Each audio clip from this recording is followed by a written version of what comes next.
Hi friends, welcome to our channel. Friends ಎಲ್ಲ ಹೇಗಿದ್ದೀರಾ? ನಾವು ಚೆನ್ನಾಗಿದ್ದೀವಿ ಫ್ರೆಂಡ್ಸ್. ಇದು ಅಮ್ಮನ ಮನೆ ಕೇಳ್ತಾ ಇದ್ರಲ್ವ ಫ್ರೆಂಡ್ಸ್ ಅಪ್ಡೇಟು, ಹಂಗಾಗಿ ಊರಿಗೆ ಹೋಗಿದ್ನಲ್ವ ಮದುವೆಗೆ, ಆವಾಗ ಇದೊಂದು ಕ್ಲಿಪ್ನ ತೊಗೊಂಬಂದಿದ್ದೀನಿ. ನೀವು ತುಂಬ ಜನ ಕೇಳಿದ್ರಲ್ವ ಅಂತ ಹೇಳ್ಬಿಟ್ಟು.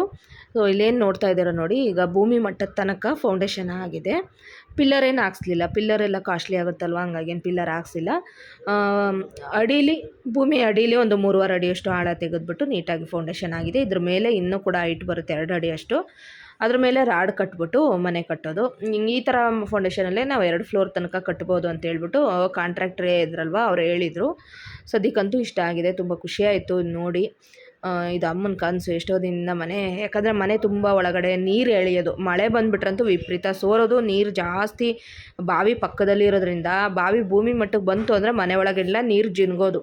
ಹಂಗಾಗಿನೇ ಇವಾಗ ಸ್ವಲ್ಪ ಹೈಟ್ ಮಾಡಿ ಕಟ್ಬಿಟ್ರೆ ಏನು ಪ್ರಾಬ್ಲಮ್ ಆಗೋಲ್ಲ. ತುಂಬ ದೊಡ್ಡ ಮನೆ ಅಲ್ಲ, ಚಿಕ್ಕ ಮನೆ ಇದು. ನಿಮಗೆ ಮುಂದೆ ಗೊತ್ತಾಗುತ್ತೆ ಅದು ಯಾವ ರೀತಿ ಆಗುತ್ತೆ ಅಂತೇಳಿ. ಸದ್ಯಕ್ಕಂತೂ ಇಷ್ಟ ಆಗಿದ್ದಂತೂ ತುಂಬ ಖುಷಿ ಇದೆ. ಇನ್ನೂ ಕೂಡ ಕೆಲಸ ನಡೀತಾನೆ ಇದೆ. ನಾವು ಊರಿಗೆ ಬರೋ ದಿನ ಲಾಸ್ಟ್ ಶುಕ್ರವಾರ ಈ ವಿಡಿಯೋನ ನಾನು ಮಾಡಿದ್ದು. ನಾನು ಆಮೇಲೆ ಬಸ್ ಹತ್ಕೊಂಡು ಊರಿಗೆ ಕೂಡ ಬಂದ್ವಿ.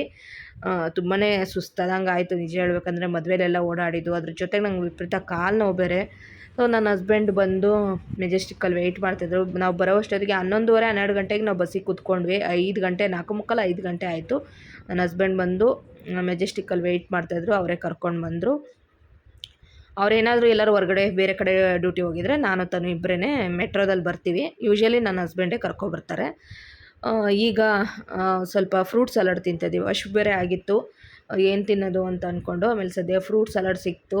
ಬಿಸಿಲಿಗೂ ಅದಕ್ಕೂ ಫ್ರೂಟ್ ಸಲಾಡ್ ತಿಂದ್ಕೊಂಡು ಆಮೇಲೆ ನಾವು ಮನೆಗೆ ಬಂದ್ವಿ. ನೆಕ್ಸ್ಟ್ ಡೇ ವೀಡಿಯೋ ಮಾಡಿದೆ, ಮತ್ತೆ ಮಾಡಲಿಲ್ಲ ನಾನು. ನಾವು ಚೆನ್ನಾಗಿದ್ದೀವಿ. ಊರಿಂದ ಬಂದಿದ್ದಾಯಿತು. ಊರಿಂದ ಬಂದು ಇವತ್ತು ಬೆಳಗ್ಗೆನೇ ಒಂಚೂರು ಬ್ಲಡ್ ಟೆಸ್ಟ್ ಎಲ್ಲ ಇತ್ತು, ಅದೆಲ್ಲ ಬ್ಲಡ್ ಟೆಸ್ಟ್ ಎಲ್ಲ ಮಾಡಿಸಿ ಸ್ಕೂಲ್ ಹತ್ರ ಬಂದಿದ್ದೀವಿ. ಈಗ ಬುಕ್ಸ್ ತೊಗೋಬೇಕು, ತನಗೆ ಫೀಸ್ ಎಲ್ಲ ಕಟ್ಟಿ ಅದಕ್ಕೋಸ್ಕರ ಹೋಗ್ತಾ ಇದ್ದೀವಿ. ಈಗ ನಾನು ನನ್ನ ಹಸ್ಬೆಂಡ್ ತನು ಸ್ಕೂಲ್ಗೆ ಹೋಗಿದ್ದಾಳೆ. ಇವತ್ತು ಸ್ಯಾಟರ್ಡೆ, ಡೇಟ್ ಇವತ್ತು 16 17 ಇವತ್ತು 17 ಅಲ್ಲ, ಇವತ್ತು 17ನೇ ತಾರೀಕು ಮಾರ್ಚ್. ಓಕೆ, ರಿಪೋರ್ಟು ಇಸ್ಕೊಳ್ಳೋದು 4:15 ಇಸ್ಕೋಬೇಕು. ಬ್ಲಡ್ ರಿಪೋರ್ಟನ್ನ ಸ್ಕ್ಯಾನಿಂಗ್ ಇದೆ, ಸ್ವಲ್ಪ ನಾನು ಹೆಲ್ತ್ ಇಶ್ಯೂಸ್ ಇತ್ತು ಹಂಗಾಗಿ. ಓಕೆ ಫ್ರೆಂಡ್ಸ್, ಈಗ ಸ್ಕೂಲ್ ಹತ್ರ ಹೋಗ್ತಾ ಇದ್ದೀವಿ. ಬುಕ್ಸ್ ಇಸ್ಕೊಂಡು ಬಂದು ಆಮೇಲೆ ಸ್ವಲ್ಪ ಡಯಾಗ್ನೋಸ್ಟಿಕ್ ಸೆಂಟ್ರಿಗೆ ಹೋಗಬೇಕು. ಸ್ಕ್ಯಾನಿಂಗ್ ಇದೆ ಮಧ್ಯಾಹ್ನ, ಅದೊಂದು ಸ್ಕ್ಯಾನಿಂಗ್ ಒಂದು ಮಾಡಿಸ್ಬೇಕು. 12:15 ಡಾಕ್ಟ್ರ್ ಬರೋಕ್ಕೆ ಹೇಳಿದ್ದಾರೆ. ಅದಾದಮೇಲೆ ಮತ್ತೆ ಹಾಸ್ಪಿಟಲಿಗೆ ಹೋಗಬೇಕು.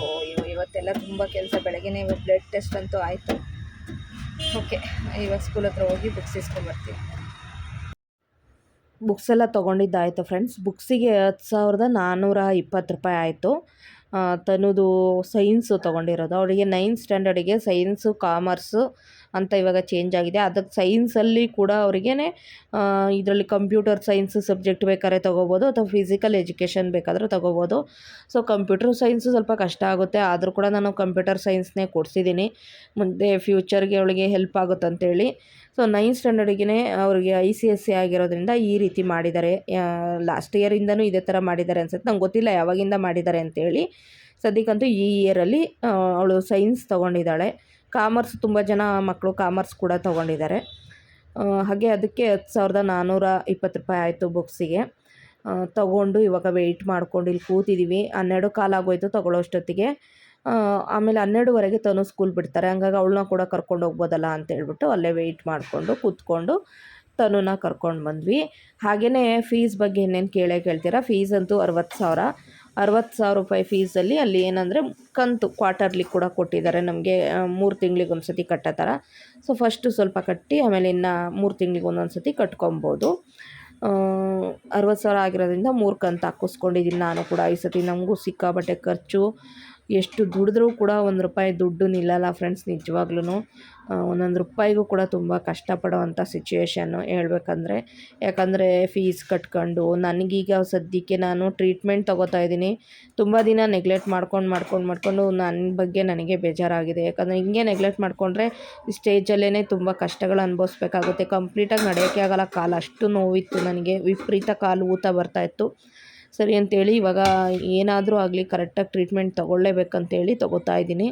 ಎಲ್ಲ ಥರ ಚೆಕ್ ಮಾಡಿಸ್ಕೋತಾ ಇದ್ದೀನಿ. ಆಲ್ರೆಡಿ ಎಕ್ಸ್ರೇ ಮಾಡಿಸ್ಕೊಂಡೆ, ಮತ್ತು ಎಕ್ಸ್ರೇ ಮಾಡಿಸ್ಕೊಂಡು ಸ್ಕ್ಯಾನಿಂಗು ಇವತ್ತು ಸಾಟರ್ಡೆ ಹೋಗಬೇಕಿತ್ತು. ಸ್ಕ್ಯಾನಿಂಗ್ ಡಾಕ್ಟ್ರು ಸಿಕ್ಕಲೇ ಇಲ್ಲ. ಹಂಗಾಗಿ ಇವತ್ತು ಸೋಮವಾರ, ಇವತ್ತು ಹೋಗೋಣ ಅಂತ ಅಂದ್ಕೊಂಡು ನಾನು ಬೆಳಗ್ಗೆನೇ ಎಲ್ಲ ಕೆಲಸಗಳನ್ನ ಮುಗಿಸ್ಕೊಂಡು ಬ್ರೇಕ್ಫಾಸ್ಟು ಇವತ್ತು ಫ್ರೈಡ್ ರೈಸ್ ಮಾಡಿದ್ದೆ. ಸಾಂಬಾರು ಕೂಡ ಮಾಡಿಬಿಟ್ಟೆ, ಮೂಲಂಗಿ ಸಾಂಬಾರು ಎಲ್ಲ ಮಾಡಿಟ್ಟು ಇವತ್ತು ಬೇಗ ಪೂಜೆ ಕೆಲಸ ಎಲ್ಲ ಮುಗಿಸ್ಕೊಂಡು ಹೊರಡೋಣ ಅಂಥೇಳಿ. ಹಾಗೆ ಇವತ್ತು ಬೆಳಗ್ಗೆ ನಾನೇ ತನುನ ಸ್ಕೂಲಿಗೆ ಕಳಿಸ್ದೆ. ನಾನೇ ಈ ನಡುವೆ ಬೆಳಗ್ಗೆ ಸ್ಕೂಲಿಗೆ ಕಳಿಸ್ತಾ ಇದ್ದೀನಿ. ನನ್ನ ಹಸ್ಬೆಂಡ್ ಅರ್ಲಿ ಮಾರ್ನಿಂಗೇ ಹೋಗ್ತಾ ಇದ್ದಾರೆ. ಅವ್ರಿಗೂ ಪಾಪ ಡ್ಯೂಟಿ ಆಗ್ತಾಯಿಲ್ಲ, ಬಿಸಿಲಲ್ಲಿ ಅವ್ರಿಗೂ ಮಾಡೋಕ್ಕಾಗ್ತಾಯಿಲ್ಲ. ಸ್ವಲ್ಪ ಬೇಗ ಬೆಳಗ್ಗೆನೇ ಹೋದರೆ ಒಂದು ಸ್ವಲ್ಪ ಪರವಾಗಿಲ್ಲ, ಸ್ವಲ್ಪ ಬಿಸಿಲು ಬರೋ ಅಷ್ಟೊತ್ತಿಗೆ ಒಂಚೂರು ದುಡ್ಕೊಂಬಿಡ್ಬೋದು ಅಂತೇಳಿ ಅವರು ಹೋಗ್ತಾ ಇದ್ದಾರೆ. ಹಂಗಾಗಿ ಸರಿ ನಾನು ನನ್ನ ಹಸ್ಬೆಂಡ್ ಇಬ್ಬರು ಮಾತಾಡ್ಕೊಂಬಿಟ್ಟು, ಪರವಾಗಿಲ್ಲಪ್ಪ ನಾನೇ ಹೋಗಿ ಕರ್ಕೊಂಡೋಗಿ ಕರ್ಕೊಬರೋದು ಮಾಡ್ತೀನಿ, ನೀನು ಡ್ಯೂಟಿಗೆ ಹೋಗು ಅಂತ ಹೇಳಿದ್ದೀನಿ. ಹಂಗಾಗಿ ನಾನು ಮಾಡ್ತಾಯಿದ್ದೀನಿ. ಬಟ್ ನಂಗೆ ನಡ್ಕೊಂಡು ಹೋಗೋಕ್ಕಾಗಲ್ಲ, ಬ್ಯಾಗ್ ಹೊತ್ಕೊಂಡು ನಂಗೆ ಕಾಲು ನೋವಾಗುತ್ತೆ.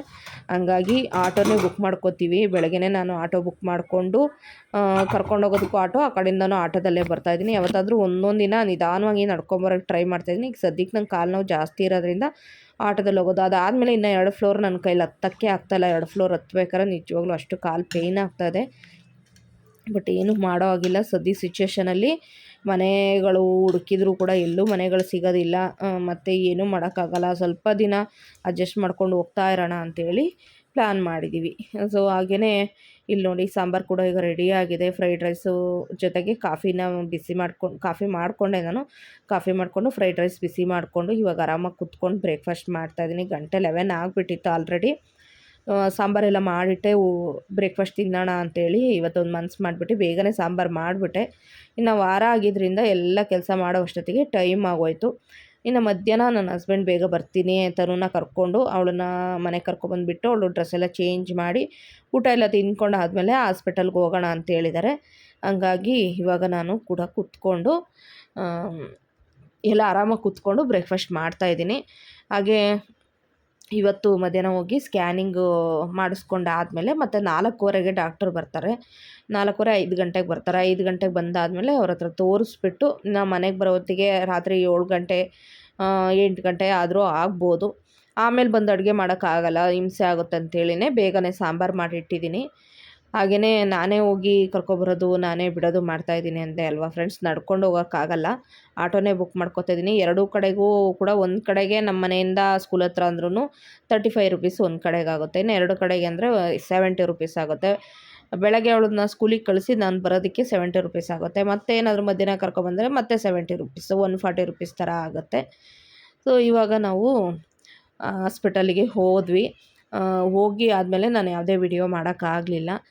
ಮತ್ತು ಮನೆಗೆ ಬಂದಾದಮೇಲೆ ನಾನೀಗ ಅಡುಗೆ ಮಾಡ್ತಾಯಿದ್ದೀನಿ. ಅಡುಗೆ ಅಂದರೆ ಸಾಂಬಾರು ಮಾಡಿಟ್ಟಿದ್ದೆ, ಕಾಳು ಗೊಜ್ಜು ಮಾಡ್ತಾಯಿದ್ದೀನಿ. ಇದು ಬೆಳಗ್ಗೆಗೆ, ಯಾಕಂದರೆ ನಾನೇ ಸ್ಕೂಲಿಗೆ ಡ್ರಾಪ್ ಆಗ್ತೀನಲ್ವ ಫ್ರೆಂಡ್ಸ್. ನನಗೆ ಬೆಳಗ್ಗೆನೇ ನನ್ನ ಹಸ್ಬೆಂಡ್ ಬೇಗ ಹೋಗ್ತಾರೆ ಅನ್ನಲ್ಲ, ಎಲ್ಲ ಎದ್ದು ಎಲ್ಲ ಕೆಲಸ ಬೇಗ ಮಾಡ್ಕೊಳಕ್ಕಾಗಲ್ಲ. 8:15 8:20 ಅಷ್ಟೊತ್ತಿಗೆ ನಾನು ತನು ಕರ್ಕೊಂಡು ಹೊರಡ್ಬೇಕು. ಆಟೋ ಬುಕ್ ಮಾಡಿ ಆಟೋ ಬರೋ ಅಷ್ಟೊತ್ತಿಗೆ. ಹಂಗಾಗಿ ಬೇಗ ಮಾಡೋಕ್ಕಾಗಲ್ಲ ಅಂತೇಳಿ ಇವಾಗ ಕಾಳು ಗೊಜ್ಜು ಮಾಡಿದರೆ ಬೆಳಗ್ಗೆ ಚಪಾತಿನ ರೊಟ್ಟಿನ ಮಾಡ್ಕೊಳಕ್ಕಾಗುತ್ತೆ ಅಂತೇಳಿ ಮಾಡ್ತಾಯಿದ್ದೀನಿ. ಸಿಂಪಲ್ ಕಾಳು ಗೊಜ್ಜು, ನಿಮ್ಗೆ ಗೊತ್ತಿರುತ್ತಿದ್ದು. ಸೊ ಇಲ್ಲಿ ನಾನು ಸ್ವಲ್ಪ ಎಣ್ಣೆ ಹಾಕ್ಬಿಟ್ಟು ಸಾಸಿವೆ ಹಾಕಿ, ಹಸಿರು ಮೆಣಸಿಕಾಯಿ, ಕರಿಬೇವು ಹಾಕಿ, ಹಸಿರು ಮೆಣಸಿಕಾಯಿ ಒಂದು 2 ಹಾಕಿದ್ದೀನಿ, ಕರಿಬೇವು ಹಾಕಿ ಒಂದು ದೊಡ್ಡ ಸೈಜ್ದು ಈರುಳ್ಳಿನ ಸಣ್ಣದಾಗಿ ಕಟ್ ಮಾಡಿ ಹಾಕಿದ್ದೀನಿ. ಕಾಳು ಗೊಜ್ಜು ಅಂದರೆ ಮಾಮೂಲಿ ನಾವು ಕಡಲೆಕಾಳೆಲ್ಲ ಹಾಕಿ ಮಾಡ್ತೀವಲ್ವ, ತರಕಾರಿ ಎಲ್ಲ ಹಾಕಿ ಆ ಥರ ಮಾಡ್ತಾಯಿದ್ದೀನಿ. ಸೊ ಇಲ್ಲಿ ನಾನು 2 ಟೊಮೆಟೊ ಹಾಕಿದ್ದೀನಿ. 2 ಟೊಮೆಟೊ ಹಾಕಿ ಟೊಮೆಟೊ ಕೂಡ ಫ್ರೈ ಮಾಡ್ಕೊತಾ ಇದ್ದೀನಿ. ಫ್ರೈ ಮಾಡ್ಕೊಂಡಾದಮೇಲೆ ನಾನು ಕಾಳನ್ನು ಬೆಳಗ್ಗೆನೇ ನೆನೆಸಿಟ್ಟಿದ್ದೆ. ನೋಡಿ ಕಾಳು, ಇದು ಕಡಲೆಕಾಳು ಒಂದು 100-150 ಗ್ರಾಮ್ ಅಷ್ಟು ಕಡಲೆಕಾಳು ಇದೆ. ಅದನ್ನು ನೆನೆಸಿದ್ದೆ, ಅದನ್ನು ಹಾಕಿದ್ದೀನಿ. ಹಾಕ್ಬಿಟ್ಟು ಚೆನ್ನಾಗಿ ಫ್ರೈ ಮಾಡಿದ್ದೀನಿ. ಅದಾದಮೇಲೆ ಫ್ರೆಂಡ್ಸ್ ಮನೆಯಲ್ಲಿ ಸ್ವಲ್ಪ ಕ್ಯಾರೆಟು ಮತ್ತು ಬೀನ್ಸು ಹಾಗೆ ಬೀಟ್ರೋಟು ಮತ್ತು ಆಲೂಗೆಡ್ಡೆ ಇತ್ತು. ಸೊ ಇಷ್ಟು ತರಕಾರಿನ ಸಣ್ಣ ಕಟ್ ಮಾಡಿ ಹಾಕ್ತಾಯಿದ್ದೀನಿ. ಇದರಲ್ಲೇ ರೊಟ್ಟಿಗೆ ಚಪಾತಿಗೆಲ್ಲ ಚೆನ್ನಾಗಾಗುತ್ತಿದ್ದು.